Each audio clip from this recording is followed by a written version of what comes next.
बिस्मिल्लाहिर्रहमानिर्रहीम। स्टूडेंट्स अस्सलाम वालेकुम। उम्मीद है आप लोग खैरियत से होंगे।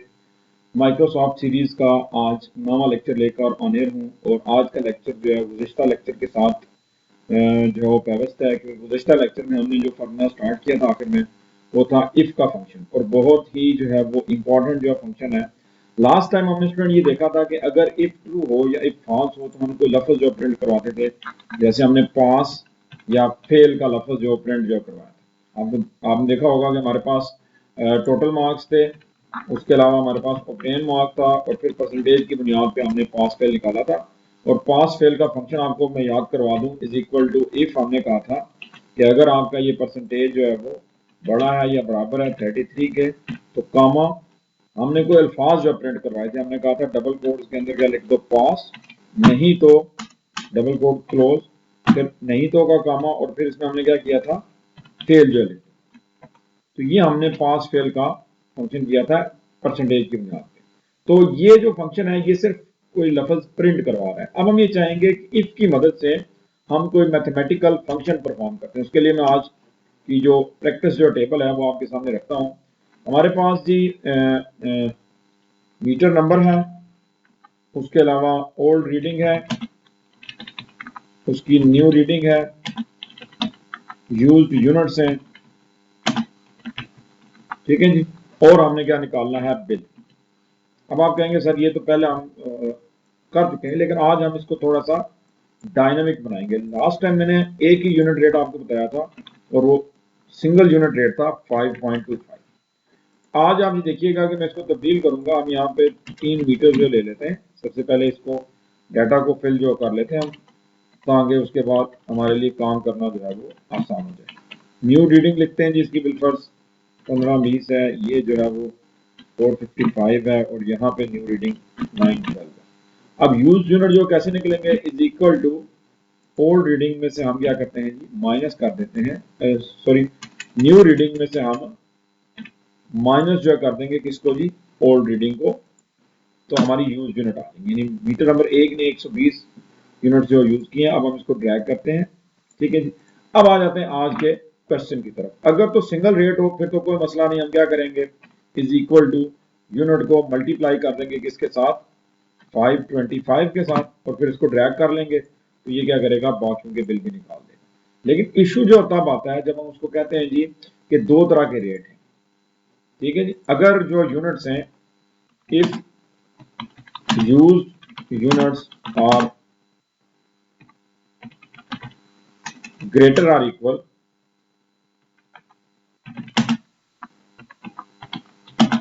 टू 100, यानी आपने 100 यूनिट या उससे ज्यादा यूनिट इस्तेमाल किए तो देन आपका जो रेट है वो है जी 8.43। जबकि if used units are less than 100 तो फिर रेट जो है वो क्या है जी 4.89। अब ये दो रेट आ गए। अगर तो हम इसको सिंपल तरीके से करें तो हम खुद से देखेंगे कि भाई इसकी यूनिट्स सबसे ज्यादा है तो उसको क्या रेट लगना चाहिए 8.43। तो हम क्या करेंगे इज इक्वल टू इसको मल्टीप्लाई कर देंगे जो इसके साथ 8.43 के साथ, तो रेट निकल आएगा। बिल फर्क इसने 50 यूनिट इस्तेमाल किए, तो अब इसको कौन सा रेट लगेगा 4.89। तो हम क्या करेंगे is equal to multiply by 4.89। अब इस हालत में हम ड्रैग भी नहीं कर सकते क्योंकि मिक्सचर यूनिट्स आ रही हैं, कहीं पे ज्यादा है कहीं पे कम है। तो हम ये भी नहीं कर सकते कि फार्मूला ड्रैग करें, क्योंकि अगर मैं इस फार्मूला को यहाँ से ड्रैग कर दूं तो क्या हो गया भला, उसने 50 यूनिट के ऊपर भी 8.43 जो रेट लगा, जो कि गलत है। अब बिल फर्ज आपने यहाँ पे ये रेट लगाया है, मैं यहाँ पे रीडिंग जो कम कर देता हूँ तो स्टिल देखें इसके ऊपर जो रेट जो कौन सा लग रहा है 8.43 चला गया। अब इस पे रेट क्या लगना चाहिए 4.89। तो ये आज का काम है जो हम इफ की मदद से परफॉर्म करेंगे, यानी डायनेमिकली हमारा कोड जो काम करेगा यूनिट्स के मुताबिक, ठीक है जी। उसके लिए हम क्या करेंगे जी इज इक्वल टू इफ अगर आपकी जो ये जो यूज यूनिट्स हैं जो कि J14 में लिखी हुई कुछ भी हो सकती हैं, ये बड़ी हैं या बराबर है, यानी यहाँ पे 100 या 101 या 102 इस तरह का नंबर आता है तो क्या करो आप, अब जरा अब जो काम है वो आप डबल कोड में तो नहीं लिख सकते, क्योंकि अगर डबल कोड में लिखेंगे तो वो तो एज इट इज लिखा हुआ आ जाएगा। तो अब हम क्या करेंगे, डबल कॉमा नहीं लगाएंगे। अब हम क्या कह रहे हैं, उसे कह रहे हैं कि अगर J14 में पड़ी हुई वैल्यू 100 के बराबर या उससे बड़ी हो तो आप क्या करो, आप उसी यूज्ड यूनिट को मल्टीप्लाई कर दो 8.43 के साथ। इसके साथ जी 8.43 के साथ। नहीं तो अब आप कहेंगे सर यहाँ डबल कामे नहीं लगाए, अगर मैं डबल कामे लगाऊं तो ये एज इट इज लिखा हुआ आ जाएगा, यानी J14 multiply by 8.43 as it is लिखा हुआ आ जाएगा। नहीं तो इसी यूज यूनिट को, ये वाली जो यूज यूनिट है J14, इसको मल्टीप्लाई कर दो किसके 4.89 के साथ, और ये ब्रैकेट क्लोज। अब जरा इसको गौर से समझने की कोशिश करें कि मैं उसको ये कह रहा हूं कि अगर आपकी यूज यूनिट, क्योंकि बिल हमारा यूज यूनिट से ही बनता है, अगर यूज यूनिट जो है वो 100 या उससे बड़ी है तो फिर बिल कैसे बनता है, यूज यूनिट को मल्टीप्लाई करके यूनिट रेट से। तो जरा यूज यूनिट J14 में पड़ी हुई है, तो हमने कहा जी उसको मल्टीप्लाई कर दो 8.43 से।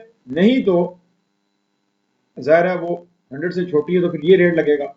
तो बिल कैसे बनता है, यूज यूनिट को आप इसके साथ मल्टीप्लाई करें। अब एंटर दबाते हैं, इसको ड्रैग करते हैं, आप 100% श्योर है कि इसने अपनी वैल्यूज के मुताबिक जो रेट लगाए। अब कोई आपको कहता है नहीं ये मुझे कंफर्म नहीं है कि वो रेट लगाएं, तो उसका भी हाल है कि आप क्या करें कि यहाँ पे आके इस पे जो क्लिक करके ये जो हिस्सा है इसके गिर्द डबल कॉमे जो डाल दें, इसके गिर्द क्या करें, डबल कॉमे डाल दें, और फिर देखें क्या होता है। अब क्या होगा, ये चीजें एज इट इज जो प्रिंट हो जाएंगी, तो आपको पता लग जाएगा कि कहाँ पे उसने क्या रेट लगाया। अगर आप गौर से देखें तो ऊपर वाली जो 50 यूनिटें हैं वहां पे उसने क्या रेट लगाया है, 4.89। अब अगर इन्हीं यूनिटों को मैं बढ़ाता हूँ तो देखिएगा 8.43 रेट उसने लगाया। अब मैं क्या करूंगा, इनके डबल कॉमा हटा दूंगा ताकि एक्चुअल जो मैं से कह रहा हूँ मल्टीप्लीकेशन वो होके तो लिखा हुआ ना आए बल्कि जवाब जो डिस्प्ले हो। तो ये मैंने जो डबल कामे हटाए, एक्चुअल जो फिगर है वो आना शुरू हो। तो ये है जी किसका इस्तेमाल, जी इफ का नंबर्स के लिए इस्तेमाल, या इफ का अरिथमेटिक ऑपरेशंस परफॉर्म करने के लिए इस्तेमाल। अब इसी की मदद से हम एक और चीज जो प्रैक्टिस शीट बनाते हैं जिसमें हम सैलरी शीट बनाएंगे। ठीक है जी, हम एम्प्लॉय का नाम लिखते हैं, employ name,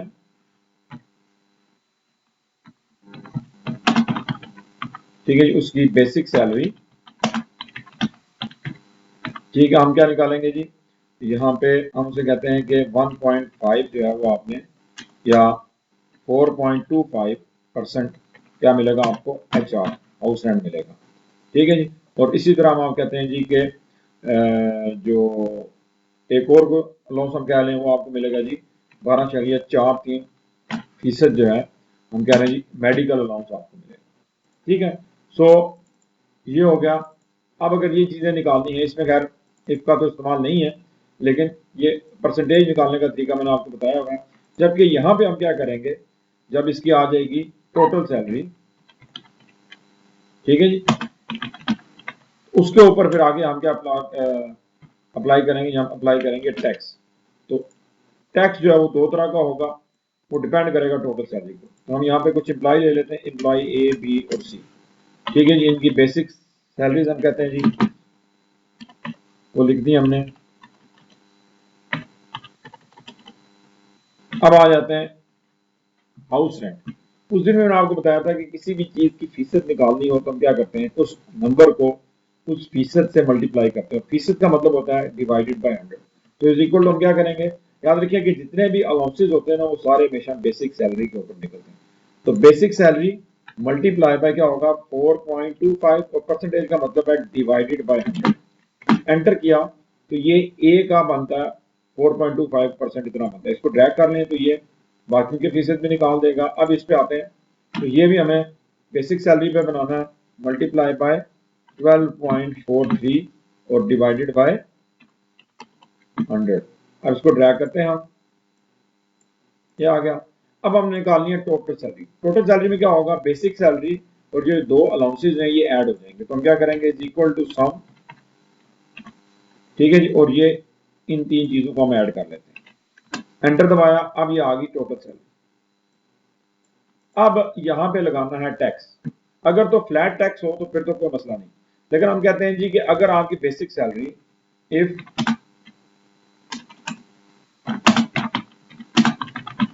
basic salary is greater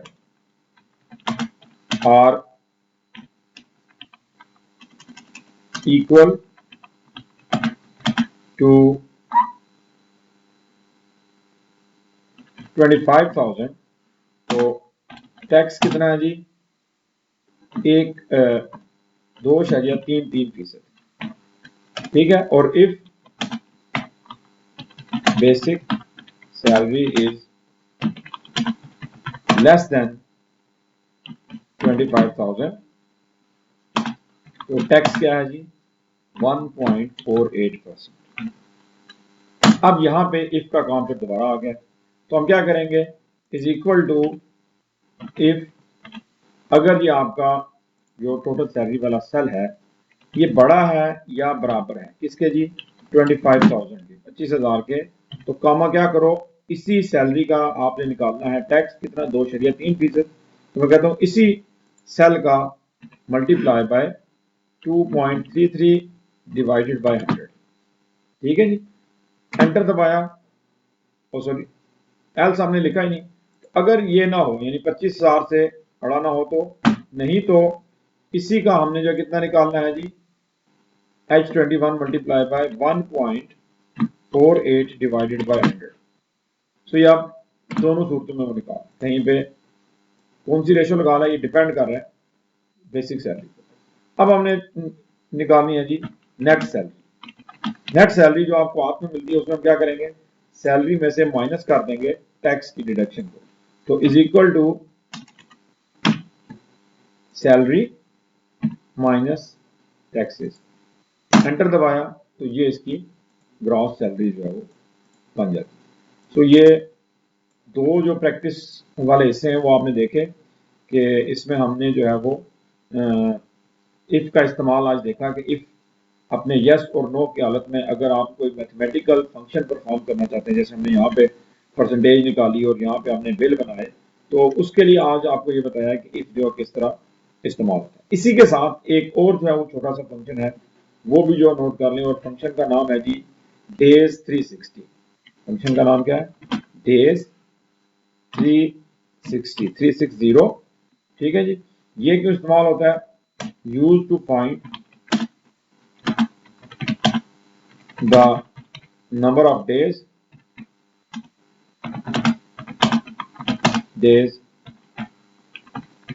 between two dates. ठीक है, दो डेट्स के दरमियान कितने नंबर आते हैं, कितने डेज आते हैं, ये आपने जो काउंट करना है। इसका स्ट्रक्चर जो देख लें जी, is equal to days 360 bracket के अंदर एक दफा आपने देनी है starting date, STD starting date, comma ending date ED, और फिर कामा लगा के आपने ब्रैकेट जो बंद करनी है। ये आखिरी कामा जो है ये जरूरी है, ध्यान में रखिएगा। ठीक है जी। Starting date, comma, ending date, और फिर कामा लगा के आपने ब्रैकेट को बंद कर देना। अब आपके लिए इसके लिए एक हम जो मिसाल जो ले लेते हैं कि हमारे कुछ एम्प्लॉयज हैं जिन्होंने स्टार्ट कब किया और फिर एंड कब किया, और फिर उनके टोटल डेज जो कितने हैं। ठीक है, हम तीन एम्प्लॉयज ले लेते हैं, ए, बी और सी। स्टार्टिंग डेट यानी इसने काम शुरू किया। याद रखिए एक्सेल में आपको बताया था कि डेट लिखने का स्टाइल क्या होता है जी? मिड स्टाइल, पहले महीना लिखा जाता है। चौथे महीने की 12 तारीख और 2020 को एक बंदे ने काम स्टार्ट किया। एक और एम्प्लॉय है जिसने 1/1/2021 को काम स्टार्ट किया, और एक जो है पहले महीने की 28 तारीख और 2021। अब आ जाते हैं इनकी एंडिंग डेट्स। इसने काम जो खत्म किया जी छठे महीने की 12 तारीख और 2020 को, जबकि ये जो है इसने 2/2/2021। ठीक है जी। और ये जो है इन्होंने काम जो खत्म कर दिया जी 2/14/2021। मिसाल में दे रहा हूँ। अब यहाँ पे एक तो ये तरीका है कि हम कैलेंडर लेके बैठ जाए और उसके ऊपर से दिन जो गिने, जिसमें काफी टाइम लग सकता है। तो इसके लिए हमें एक्सेल ने जो फंक्शन दिया है is equal to days 360 bracket start. सबसे पहले आपने स्टार्टिंग डेट पे क्लिक करना, फिर कामा लिखना, फिर आपने एंडिंग डेट पे क्लिक करना है और फिर आपने कामा लिख के ब्रैकेट क्लोज करनी है। ये आखिरी कामा स्टूडेंट जो वो जरूरी है, नहीं लगाएंगे तो एरर आएगा। एंटर दबाया तो ये 60 दिन बनते हैं जी इसके जगह। अब मैं इसको ड्रैग करता हूँ तो ये बाकी डेज भी निकाल देगा। तो यूं बड़ी आसानी से आपको गिनना नहीं पड़ता और बड़ी आसानी से आप क्या कर सकते हैं, डेज 360 की मदद से 2 डेट्स के दरमियान आप इसमें संडे भी शामिल है और सैटरडे भी शामिल है, सारे दिन जो शामिल है वर्किंग, इसमें ये नहीं कि वर्किंग डेज और हॉलीडेज अलग अलग है, जितने भी दिन आ रहे हैं उन 2 डेट्स के दरमियान वो आपको गिन के जो है वो बता दें। सो होप सो इसका इस्तेमाल भी आपने देख लिया होगा कि किसी ऐसी जगह पे जहाँ मुख्तलिफ एम्प्लॉयज जो काम कर रहे हैं और रोजाना की बुनियाद पे आप जो है ना उनको पर डे जो दे रहे हैं, तो आप उनकी सैलरी निकाल सकते हैं। जैसे हम कहते हैं जी पर डे जो सैलरी है वो है जी 1233। ठीक है जी। अब हमने इनकी निकालनी है सैलरी, तो हम क्या करेंगे, इज इक्वल टू जितने दिन उन्होंने काम किया और मल्टीप्लाई कर देंगे पर डे की सैलरी को, तो उनके बिल जो निकल आएंगे जितने भी उनकी सैलरी जो बनती है। तो यूं इस तरह की अगर कोई चीज़ आपको बनानी पड़ गई है जहाँ पे 2 डेज का आपने डिफरेंस निकालना है, तो वहां पे फिर आप इस फंक्शन को इस्तेमाल जो है वो कर सकते हैं। तो आज हमने 2 इंपॉर्टेंट फंक्शन, एक तो इफ को जो खत्म किया, इफ के भी एक हालत में और आपको बताऊंगा जिसमें हम मार्कशीट अभी हमने पास फेयर तक निकाली है। अगले स्टेप में हम मार्कशीट के ग्रेड भी बनाएंगे, यानी ए बी सी डी जो ग्रेड होते हैं वो भी हम इंशाल्लाह इसी फंक्शन की मदद से जो है वो क्रिएट करेंगे। होप तो आज का लेक्चर आपको अच्छी तरह समझ आ गया होगा। और जाने से पहले अभी तक तकरीबन 30% ऐसे लोग हैं जो लेक्चर को व्यू कर रहे हैं लेकिन अभी तक उन्होंने चैनल को सब्सक्राइब नहीं किया। तो काइंडली आप लोगों से रिक्वेस्ट है कि ना सिर्फ चैनल को सब्सक्राइब करें बल्कि इसको ज़्यादा से ज़्यादा शेयर भी करें ताकि ज़्यादा से ज़्यादा लोग जो है उन लेक्चर से फ़ायदा उठाएं और कंप्यूटर की तालीम से जो बहरावर हों, क्योंकि काफ़ी सारे लोग ऐसे हैं खासकर यूथ में कि जो फाइनेंशियल रिसोर्सेज ना होने की वजह से इन कोर्सेज को नहीं सीख पाते, और अगर आपके शेयर करने से वो बंदा कोई चीज़ सीख जाता है और किसी अच्छी जगह पे उसकी जॉब हो जाती है, तो ये भी आपके लिए एक सदका जारिया है। तो आज के लिए इतना ही स्टूडेंट, दुआओं में याद रखिएगा। फी अमान अल्लाह।